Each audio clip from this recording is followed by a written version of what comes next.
Հին աշխարհակարգի փլուզման ու նոր աշխարհակարգի կառուցման շրջափուլում, որտեղ պետք է տեղավորվի Հայաստանը, որպեսզի կարողանա ապահովել իր անվտանգությունն ու չհայտնվի գերտերությունների շահերի բախման կիզակետում։ Այս կարևոր հարցադրման է սկսում տարվա առաջին ասուլիսը Հայաստանի երկրորդ նախագահը։ Միացյալ Նահանգները հենց իրենք են ապամոնտաժում այն աշխարհակարգը, որոնք հենց իրենք էլ ձևավորել են։ Միացյալ Նահանգների անվտանգության նոր հայեցակարգն է վկայում դա։ Վաշինգտոնն այդ փաստաթղթով ընդունում է, որ աշխարհը բազմաբևեռ է, հրաժարվում են գաղափարական հեգեմոնիայից։ Միացյալ Նահանգների գլխավոր հակառակորդը այլևս ոչ թե Ռուսաստանն է, այլ Չինաստանը։ Եվրոպայի գնահատականը եվրոպացիների համար նվաստացուցիչ էր, բայց ուղղակի հետևյալն է, որ Եվրոպան դեգրադացվում է։ Այդ բառը չի օգտագործվում, բայց ամբողջ բնութագիրը նշանակում է հենց դա։ Միացյալ Նահանգների անվտանգության նոր հայեցակարգում Հարավային Կովկասի մասին որևէ հիշատակում չկա, ինչը Քոչարյանի խոսքով նշանակում է, որ Վաշինգտոնն այս տարածաշրջանում ֆունդամենտալ շահեր չունի։ Կամ պետք է լինի պատերազմ, մեծ պատերազմ, կամ երկրորդը աշխարհը պետք է բաժանեն ազդեցությունների գոտիների։ Միացյալ Նահանգների նախագահի գլխավոր խորհրդական անվտանգության հարցերով Միլլերը ասում է ուղղակի հետևյալը. մենք գերպետություն ենք եւ գործելու ենք եւ գործում ենք իբրև գերպետություն։ Սա եւս մեջբերում է։ Եվ հաջորդը, որ քաղաքավարությունը անգլերեն մի քիչ ուրիշ բան է, ասել nicety, քաղաքավարությունը այլևս միջազգային հարաբերություններում մնացել է անցյալում։ Ազդեցության գոտիների բաժանման գործընթացում փոքր պետություններն առավել վտանգավոր վիճակում են հայտնվում։ Մասը ուղղակի վերաբերվում է Հայաստանի Հանրապետությանը։ Հայաստանը ոչ մի պարագայում չպետք է հայտնվի շահերի բախման կիզակետում։ Հայաստանը չպետք է հետևի Վրաստանի եւ Ուկրաինայի օրինակին եւ խաղա Ռուսաստանի ու Միացյալ Նահանգների շահերի հակադրությունների վրա, դրա հետևանքով տարածքային կորուստներ ունենա։ Եվ Հայաստանը Փաշինյանի ժամանակ եւս մտավ նման խաղերի մեջ, ստացավ պատերազմ, կորուստներ եւ մարդկային եւ տարածքային։ Հիմա Հայաստանը նորից այդ ճանապարհով է գնում ըստ Քոչարյանի։ Տրամաբանությունը ընդգծելու համար։ Թրիփը դառնում է Հայաստանի անվտանգության ամենամեծ սպառնալիքը, ոչ թե անվտանգության երաշխավորը, ինչպես հարյուրավոր սպաների առաջ հայտարարել է Նիկոլ Փաշինյանը ու պնդել, թե զինվորն ու տանկը չէ, որ պետք է ապահովեն մեր անվտանգությունը։ Թրիփը մեր ամենից մեծ անվտանգային սպառնալիքն է դառնալու։ Բացի այն, որ այս նախագծի միջոցով Միացյալ Նահանգները հաստատվում է ռուսական ազդեցության գոտում, Վաշինգտոնը ներկայություն է ապահովում նաև Իրանի հյուսիսային սահմանների մոտ։ Քոչարյանը նկատում է, որ Թեհրանից արդեն մտահոգիչ հայտարարություններ են հնչել Թրիփի վերաբերյալ։ Հիմա եթե քո հարևանը, որը այսքան տարիների ընթացքում ամենից դժվար պայմաններում sense որ սա փակ էր, Վրաստանում երկաթուղիներ էին պայթացնում եւ այլն, հիշում եք գազամուխ էին պայթացնում։ Այդ երկրի նկատմամբ անվստահության մթնոլորտ ձևավորելը շատ երկար եւ շատ ծանր է նստելու մեզ համար։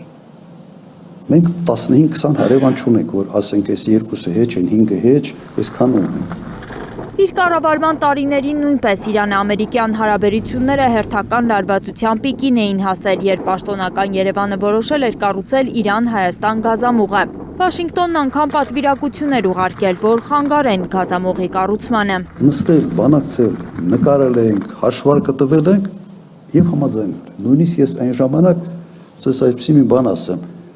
Ես առաջարկել եմ հետեւյալը։ Ասել եմ՝ միասին կառուցենք։ Եկեք կոնսորցիում ստեղծենք Հայ, Իրանը, Ամերիկա։ Եվ միասին երեքով այդ գազամուղը կառուցենք։ Նաև միգուցե սա մի փոքր մի բան կլինի, որտեղ ձեր մասնակցությունը կլինի համատեղ տարածաշրջանային պրոյեկտում։ Ես ոչ թե ասել եմ գործ չունեք, հեռացեք։ Ամերիկացիս քեզ բարև չեմ։ Հակառակը փորձել եմ ներգրավել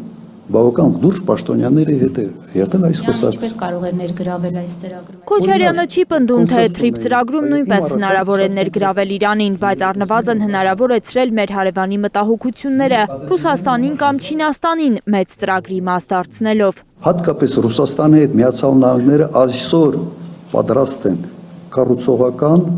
պրագմատիկ հարաբերություններ կառուցել։ Եթե իրենք Ալյասկայում հանդիպում են եւ քննարկում են, թե համատեղ Արկտիկայում ոնց կարող են աշխատել, իսկապես հնարավոր է։ Ես Տրամպի մեջ բացի այդ էպոտաժային հատվածը, որը կա ուղղակի նաև գալիս է իր բնավորությունից, ոչ լուրջ պրագմատիկ մարդ է։ Իսկապես պրագմատիկ մարդ։ Առհասարակ Միացյալ Նահանգների հետ շատ հեշտ է աշխատել, ընդգծում է Քոչարյանը, հաշվի առնելով իր փորձը։ Նրանց ընդամենը պետք է պարզ հստակ բացատրել, թե որն է այդ ծրագրում իրենց շահը։ Ուղղակի ոչ ոք դա չի արել։ Չի արել, որովհետև Նիկոլ Փաշինյանը ուրախացել է, որ գնա Տրամպի հետ նկարվի։ Իրեն նկարա պետք ընտրությունների համար։ Հիմա ոչ միայն ամերիկյան, այլև հայկական շահն է դժվարանում գտնել երկրորդ նախագահը հայ-ամերիկյան ծրագրում, որի 74%-ը Միացյալ Նահանգներինն է և միայն 26%-ը Հայաստանին է։ Դա հայ-ամերիկյան պրոյեկտ է Ադրբեջանի և Թուրքիայի համար։ Երևի ամենից ճիշտ ձևակերպումը սա է։ Այս ֆորմատով հայկական շահը այստեղ չի երևում ընդհանրապես։ Հայաստանը նույնիսկ կողմ չի այստեղ, այլ դառավ կիսակողմ։ Թրիփը հայանպաստ ծրագիր դարձնելու համար Քոչարյանը նախկինում առաջարկել էր երկարացնել այդ ճանապարհը 5-6 անգամ։ Հիմա առաջարկում է ստեղծել Թրիփ 1 և Թրիփ 2։ Թրիփ 1 Մեղրիի հատված, Թրիփ 2 Նախճիվանի հատված։ Տրանզիտային ուղիները երկու գործոն են, բացատրում է Քոչարյանը։ Նախ աշխարհաքաղաքական կշիռ են տալիս այդ ճանապարհը վերահսկողին, ապա տնտեսական օգուտներ։ Հայաստանին չի մնում ոչ աշխարհաքաղաքական կշիռը, քանի որ Միացյալ Նահանգներն է դառնում վերահսկող, ոչ էլ տնտեսական օգուտները, ըստ Քոչարյանի։ Թեև Միացյալ Նահանգների տնտեսական շահն էլ չի կարողանում հասկանալ երկրորդ նախագահը։ Միացյալ Նահանգներ, Հայաստան, Միացյալ Նահանգներ, Ադրբեջան, ամբողջ արտաքին առևտրի ծավալը կազմում է Միացյալ Նահանգների ամբողջ արտաքին ծավալի մոտավորապես 0.004 թե 5։ Ամբողջ հարավային Կովկասը Վրաստանի հետ 0.04% ընդամենը։ Սա ոչինչ է։ Միացյալ Նահանգները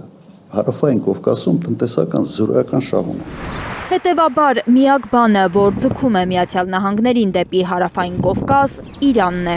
Իրանի սահմանը վերցնել վերահսկողության տակ։ Ուրիշ բացատրություն տրամաբանական ուղղակի չկա։ Շատ են փորձել, այսպես ասենք, լարել նաև իմ երևակայությունը գտնելու համար ինչ-որ մի բան չկա։ Իսկ ինչպես է Միացյալ Նահանգները վերահսկելու Թրամփի ուղին, եթե ըստ Վաշինգտոնյան հռչակագրի այդ ճանապարհի վրա ամերիկյան զորքեր չեն կանգնելու։ Այս հարցին պատասխանելով Քոչարյանը նկատում է, որ ժամանակակից աշխարհում ուղիների վերահսկողությունը միայն զորքով չէ, որ իրականացվում է։ 26-74% հարաբերակցությունը որոշում է ամեն ինչ։ Դու վերցնում ես այդ կտորի կառավարման իրավունքը։ Եվ այդ կառավարման իրավունքը վերցնում է մի պետություն, որի հետ հարաբերություններում դու անհավասար ես, դու չես կարող որևէ հարցում որևէ պնդում անել Միացյալ Նահանգների հարաբերությունների կոնտեքստի մեջ, եթե դա ունի մեծ պատկեր։ Հայաստանը այս ծրագրում իր 26%-ով սենց ասեմ, կարա միանա խուլ ու խամրերի միությանը, աշխարհաքաղաքական։ Հայաստան-Ադրբեջան խաղաղության իմիտացիա է անվանում երկրորդ նախագահը Հայաստանի իշխանության հայտարարությունները, թե վերջապես բացվել է խաղաղության դարաշրջանը։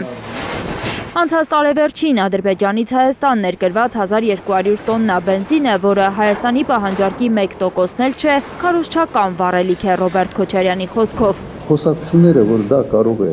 ասենց դրա շնորհիվ գներն իջել, աբսուրդ է եւ հիմարություն։ Ավելի շատ ես անունը դրել եմ քարոզչական բենզինի ներմուծում քարոզչության համար։ Ըստ Քոչարյանի, Հայաստանում բենզինի գնի իջեցումը պայմանավորված է բենզինի համաշխարհային շուկայում փոփոխություններով։ Սաուդյան Արաբիան, Բրազիլիան, Կանադան ու Միացյալ Նահանգները մեծացրել են նավթի արտահանման ծավալները։ Եվ սա բերել է նավթի էժանացման, ինչը ավտոմատ իր հետ բերում է նավթամթերքի էժանացման։ Սա ուղղակի մի այբոբեն է, որը հասկանում եմ մեր դաշտում քաղաքական հետևյալն է, մարդին ինչ ուզում է, կար դուրս է տալիս։ Վեճը չի թե հետո ինչ որ մեկը կվերլուծի, ինչ որ թվեր կբերի, թե չէ, բայց այդ առաջի բանը կարել է, ասենց դուրս տալու մոմենտը կա տեսնում ենք։ Եթե էժանացել է, ուրեմն էժանացել է այլ գործոնների հաշվին, որովհետև կրկնում եմ, ոչ մի ապրանքատեսակի մեջ, եթե դու ներմուծես, օրինակ 0.5%-ի չափով, 0.5%-ը երբեք չի կարող գնի վրա որևէ ազդեցություն ունենալ։ Դրանից բացի այդ բենզինի ադրբեջանական ծագում ունենալը նույնպես կասկածի տակ է դնում Քոչարյանը։ Ադրբեջանը մեկ նավթամշակման գործարան ունի, որտեղից դուրս եկող բենզինի ծավալը ներքին շուկայի պահանջարկն անգամ չի բավարարում։ Անցած տարի Ադրբեջանը ներմուծել պրեմիում բենզին 120,000 տոննա Ռուսաստանից։ Նույնիսկ մեծ հարց է, թե բենզինը, որ այստեղ է եկել, ադրբեջանական բենզին է, թե ռուսական բենզին է։ Դրա համար մի լսեք, ճիշտ է, բարի հեքիաթ է, բայց Իր կառավարման 10 տարիների ընթացքում վառելիքի ներմուծման խնդիր չի ունեցել Հայաստանը։ Ռուսական վառելիքը մշակվում էր Բուլղարիայում եւ գալիս Հայաստան։